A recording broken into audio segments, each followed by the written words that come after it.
Bonjour Alain Minc. Bonjour. Vous êtes un familier d'Emmanuel Macron, vous le voyez, vous parlez avec lui, vous observez de près sa politique. Il est, semble-t-il, à la recherche d'un second souffle. Il a, pendant 4 jours aux Antilles, montré qu'il savait être près de la population, peut-être près du peuple même. Qu'est-ce qui lui manque aujourd'hui ? Je pense que ce qui lui manquait, c'est ce qu'il est en train de faire aux Antilles, je crois.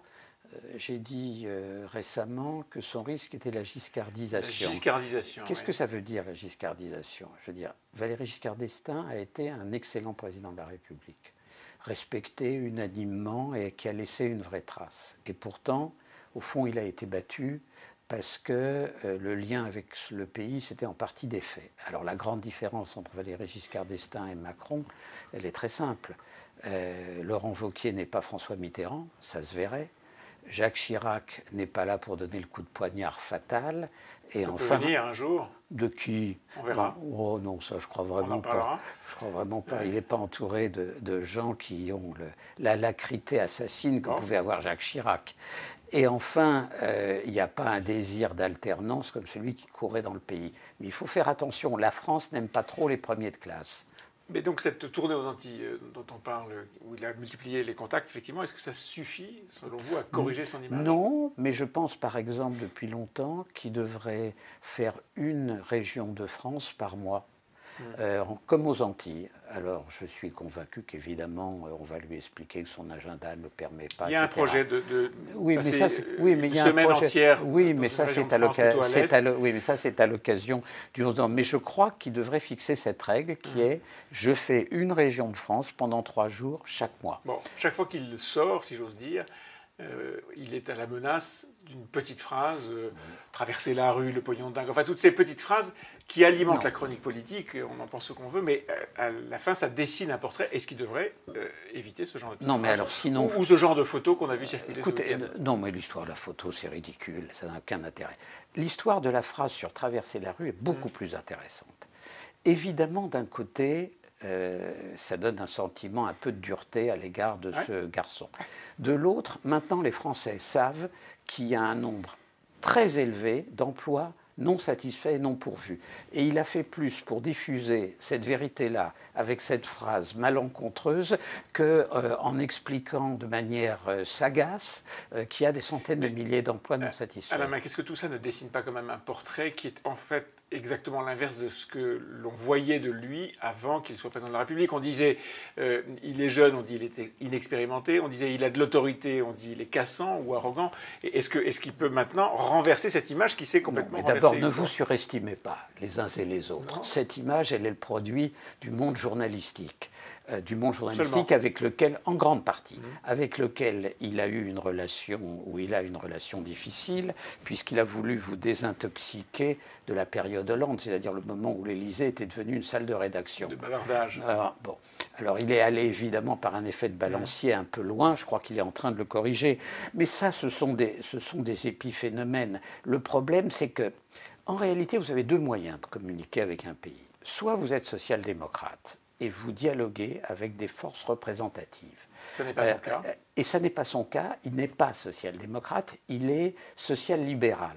Quand vous êtes social-libéral, vous êtes obligé de trouver un moyen d'être en osmose avec le pays. Chose que faisaient admirablement Bill Clinton et Tony Blair. D'ailleurs, il y a un mot pour ça en anglais qui n'a jamais été traduit en français, c'est le mot « to connect ». Oui, alors Blair et Clinton connectent à Macron maintenant de trouver le moyen de le faire. Sa politique ne changera pas, dit-il, lorsqu'il accorde des entretiens, et en particulier sur le pouvoir d'achat, il a raison.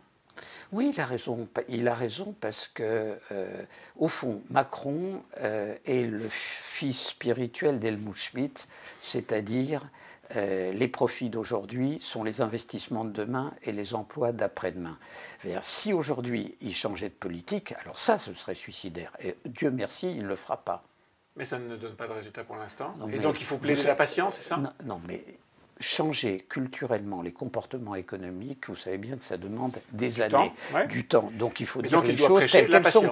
Il doit prêcher la patience. D'autant plus que ce qu'il pouvait espérer, c'est-à-dire une croissance élevée qui, d'une certaine manière, distribuait un peu de pouvoir d'achat qui permettait d'attendre, cette croissance élevée, elle est aux abonnés absents. Et on va connaître pire. Vous voulez dire ? Moi, je n'ai qu'une obsession aujourd'hui, qui est très au-delà de tout ce dont on vient de parler. Je pense que la crise italienne est d'une ampleur que les Italiens eux-mêmes, par leur côté, on se débrouille comme ça depuis 20 siècles, sous-estiment. Je pense que l'Italie peut aller dans une dérive politique folle et que l'euro risque de secouer. Au fond, le pont de mon pronostic, c'est que je n'exclus pas que M. Salvini, à un moment donné, réintroduise une deuxième monnaie à côté de l'euro. Et là, bonjour les dégâts pour eux et pour nous. Menace italienne. Précisément, en préparant les élections européennes, Emmanuel Macron essaye d'imposer un clivage entre les progressistes et les populistes, les souverainistes, les nationalistes. Progressiste, populiste, c'est une bonne façon d'envisager Moi, je crois que déjà, les élections européennes. La seule chose à faire à propos des élections européennes, c'est d'essayer de dégonfler la bulle de leur importance. Je veux dire, de l'importance des élections européennes. Ah, ça n'est pas un test, comme dit Mélenchon, ça n'est pas le premier test électoral d'Emmanuel Macron ? Oui, il y a un côté test, mais d'abord, la moitié des Français vont voter, comme d'habitude, donc c'est quand même assez peu représentatif. Deuxièmement, les non-votants correspondent à des comportements électoraux de classes sociales différentes. Troisièmement, jamais dans le passé, les élections européennes n'ont eu une vraie importance. Et donc moi, au contraire, je n'ajouterai pas sur la symbolique. Parce que mon pronostic, c'est que... C'est un conseil de quelqu'un qui sent que le camp que mais ils vont gagner. Va perdre. Mais évidemment que le camp raisonnable va perdre. Il y a un côté 2005 dans cette affaire. C'est-à-dire, et c'est pour ça que personnellement, je pense que c'est une erreur de faire une liste unique. Parce que cette liste unique, ce sera un paratonnerre qui attirera la foudre. C'est-à-dire, le camp des raisonnables amènera la coalition des non raisonnables, entre guillemets. Voilà, je pense qu'il faut mieux essayer de rendre cette élection illisible. Et donc l'élection importante, c'est Paris. Mais non, Paris. Les municipales et donc en monarchie, Paris, puisque c'est oui, ça bien va être sûr. le symbole absolu. D'abord, en monarchie, il n'y a qu'une seule élection importante, c'est l'élection du roi.